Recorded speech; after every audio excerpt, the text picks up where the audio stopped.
Alright, what's going on guys? Merciless Vaughn here, back with another video, and in this video we're going to be going over my Magicka Sorcerer PvP build. So yeah, hopefully you enjoyed the video. If you do, please be sure to leave a like, and if you're new to the channel or you've been here for a while, don't forget to hit the subscribe button. And also, if you want to know when I upload again, all you gotta do is just turn on the notification bell to stay up to date for when I upload. Without wasting any more time, let's just go ahead and jump into it. So first things first, we're going to look at the attributes. I have 40k Magicka, 26k stamina, and 12k health. All 64 points into Magicka. Spell damage 2765, spell critical 13.4, spell penetration 5739, spell resistance 16k, physical resistance 15k, critical resistance 1816. And the Mundstone I'm using is the Mage. I just personally like to have the most Magicka as possible when I PvP. So yeah, you can use whatever Mundstone you want. And as for the health and stamina, if these are too low for you, you can always take some of these stats out and put them in the health and stamina. Maybe get a little bit closer to 30k health, or maybe 15, 16k stamina if you want. Then just you can put the rest in the Magicka. So yeah, with the attributes, you can just put however many points in the health and stamina that you want if the amounts that I have are too low for you. That's pretty much everything. Here's the advanced stats, and we're gonna move on to the gear. So as for the gear, I'm using the Engine Guardian monster set with 5-piece Clever Alchemist on the body. And on the jewelry and weapons, I am running Crafties. Crafties, it gives us a lot of max Magicka, and when I PvP, I like to have as much Magicka as possible. I'm using Engine Guardian because one piece gives you a health recovery, which is okay, and then when you have the 2-piece, you have a 25% chance when you use an ability to spawn a machine that just restores your stamina, Magicka, or health for 0.5 seconds every 6 seconds. So yeah, I like to use this for sustain purposes. You know, when I'm low on Magicka, I get a chance to get Magicka back, or if I'm dodge rolling a lot, I can get stamina back, or when I really need it, I can get health back. So yeah, it's really good to get some resources back. And then Clever Alchemist. The 2 or 3 pieces give you maximum health, which is good. 4 pieces gives you weapon damage, and then the 5 piece, when you drink a potion while you're in combat, it increases your weapon and spell damage by a lot for 20 seconds. So yeah, I just wanted a build that gave me a lot of max Magicka and a lot of damage. And Clever Alchemist helps with the damage, and Crafty helps out with the Magicka. Enchants on the body, I just went maximum Magicka for all of them. Traits: impenetrable, well fitted, and for the jewelry, Magicka recovery, and then arcane for maximum Magicka.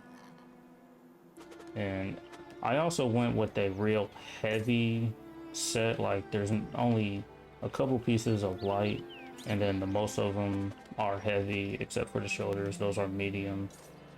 And the reason I have it set up like this is because I wanted to be tankier in PvP.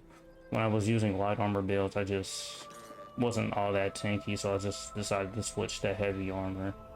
And then the reason I have these two as light was because it didn't give me as much armor as the other pieces did, and I just went with heavy for that, except for the shoulders. Those were medium, just because I wanted that one medium piece.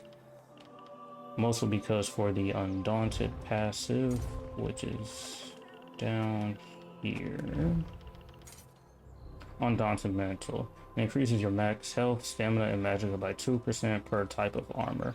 And right now, with the armor setup that I have a 6% bonus. So yeah, that's why the armor's like that. And yeah, that's pretty much it for the gear. If I forget anything, I'll just be sure to cut to it. And that's it. So I guess we'll move on to the skills now. So starting with the front bar, we have our execute ability, Mage's Wrath, deals extra damage to enemies when they're below 20% health. That's our execute ability. Crystal Frag's probably the most hard-hitting move on this bar. You know, every time you use a magic ability, you have a 35% chance to cause your crystal frag to be instant, deal 66% more damage, cost 50% less magicka. So basically, you just use the abilities, and then when you get the cue that the crystal frag is ready, you just use that. Here's the spammable Force Pulse. The other morph is more PvP orientated, so yeah, if you haven't morphed this ability yet, you might want to use the other one instead of this one, because you know this one's really for PvE, the other morph is for PvP. Here I have Streak. This is the stun ability that I use. So yeah, really, you just use this ability. You can use it as an escape and just to stun the enemies to get them to stop attacking you for a couple seconds.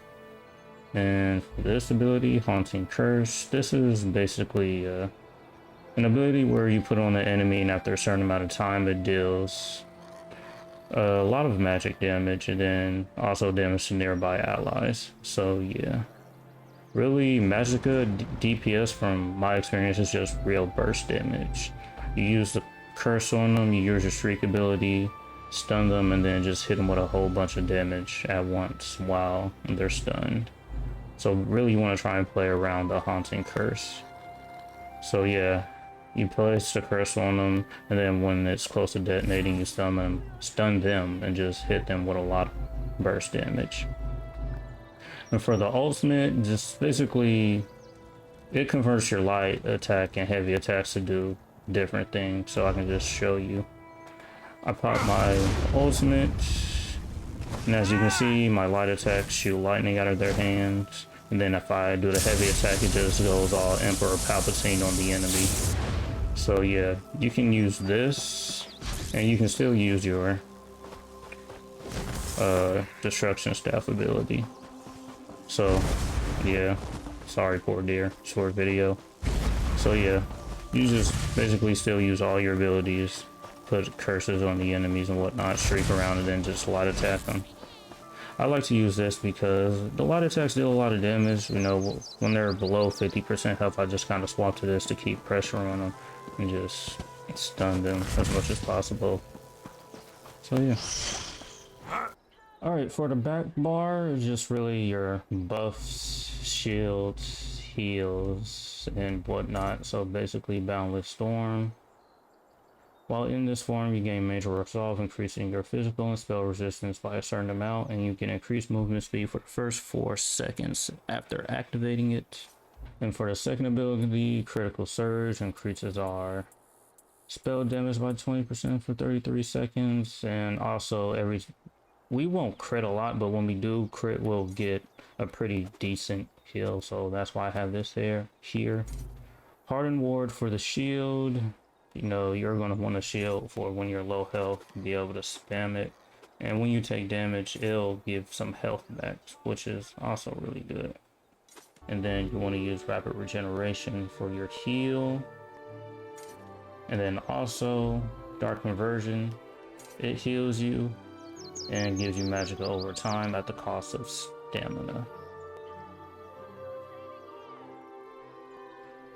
That's pretty much the back bar. Ultimate Suppression Field basically prevents them from using their abilities when they're inside this globe.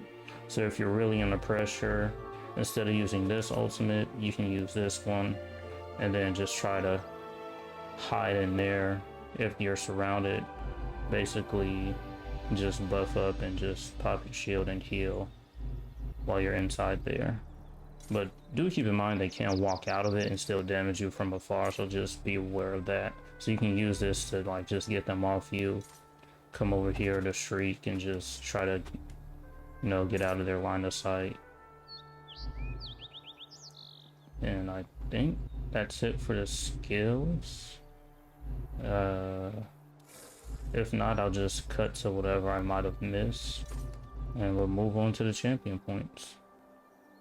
So like I said before, I'm not much of a PvP player, so like I really don't know anything about what champion points to spec into, and at the time of making this video I only have 826, so I can't really put a lot of points into most of the champion point perks. But what I did put points into were just 20 in the precision, then 20 in the piercing. I got 50 points in the deadly aim, master of arms. I like to have a lot of magicka, so I put 50 points in the arcane supremacy. I also have 20 points in the eldritch insight, and here I have 10 points in a quick recovery, 50 points into resilience, and make sure you have the ones that require to be slotted. And then the other points I will put in here, and then put in here. Takes reduced damage from magical attacks, and then take reduced damage from martial attacks. In the green tree, there's not really here that I help you gameplay wise, except for maybe 2, which is Rationer, which increases the duration of any food or drink, and then Steadfast Enchant, you know, just able to help your enchants last longer so you won't have to charge them as much. And then the movement speed ones, which is Steadfast Blessing and Gifted Rider. When you're in Cyrodiil, you are going to be riding a lot from different keeps, so if you just want to move faster, those will help you. Everything else just really doesn't matter. Put the bare minimum to get to those points. So yeah, that's pretty much it for the green tree. For the red tree, I went with Rejuvenation, Ironclad, Boundless Fertility. Here I went with Tumbling. And then a good one to have is Expert Evasion. Your next dodge roll is free of cost after consuming this effect. You cannot use it again for 30 seconds. So basically you get a free dodge roll every now and then, and that'll just save some stamina for you when you dodge roll, if you like to dodge roll a lot.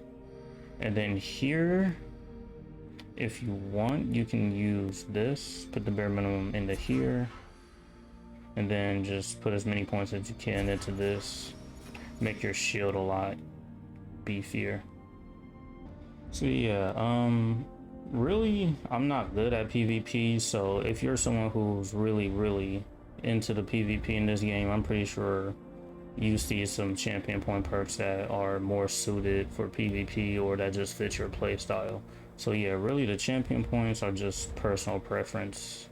So what I showed you here was just things that sounded good for me. So yeah, with the champion points, you can just do whatever you want with those. And since that's it for the champion points, we'll move on to food and potions. Alright, so food, I know it's expensive, but if you can, Clockwork Citrus. It gives you a lot of max health, health recovery, magicka, and magicka recovery for 2.5 hours. So this is really best in slot for food if you want to use that. But if you can't really afford this or you don't have this, you can always go with Witch Mothers, which increases your max magicka, max health, and also gives you magicka recovery, which is what I'm currently using since I'm not able to use the Clockwork Citrus. So I just use this instead. But if you don't have that, you can go with the eyeball food. And as for potions, I don't know much about potions that are good for PvP, but me, I just use the Tri-Stat potions. Really, they restore health, magicka, stamina, and they increase your recovery for 30%. So this is really what I use. If you're someone that knows about PvP potion to use, you can just go ahead and make those. I'm not sure how to make them because really I'm not that into the potions for PvP. Or you can use these Essence of Magicka potions to help you get magicka back and also increase your magicka recovery. But I think if you have these Tri-Stat potions will be the best to use. All right, so that's pretty much it for the build. Like I said multiple times, I'm not the best at PvP, so if you see this build and think you can make it better, by all means go ahead and make it better. And if you do make it better, just let me know in the comment section down below, or if I missed anything or forgot something, feel free to also let me know in the comment section down below. I will take any constructive criticism. And so yeah, that's pretty much it for this video. I'll try to get some gameplay using this build, that way I can post it and just kind of show it off. So yeah, hopefully you enjoyed. Be sure to leave a like if you're new to the channel, and don't forget to hit the subscribe button and turn the notification bell if you want to know when I upload again. And as usual, until next time.